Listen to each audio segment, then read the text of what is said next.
আমি স্বরলিপি। আজ আমার লেখা কবিতা জীবন নদীকূলে। বহু জনমের কোন অশ্রুত ধ্বনি নবীন সুরে ফিরে এলো আজ। বহু জনমের সেই চেনা কথাগুলি হৃদয়ের সুরে বেজেছে হঠাৎ। তুমি কি শুধুই বাউলের বেশে নেচে গেয়ে আজ চলে গেলে হেসে, রেশ রেখে গেলে নিখিল ভুবনে ভব চরাচর জুড়ে। আজ সুরের রণনে বেজেছে আমার সুগভীর প্রাণবীণা।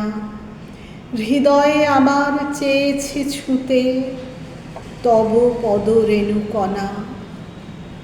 বারবার শুধু ফিরে ফিরে আসা, বারবার শুধু নদী স্রোতে ভাসা। আমার আশায় দাঁড়িয়ে আছো জীবন নদীকূলে। এবার জানি ঠেকবো এসে তোমার চরণ মূলে।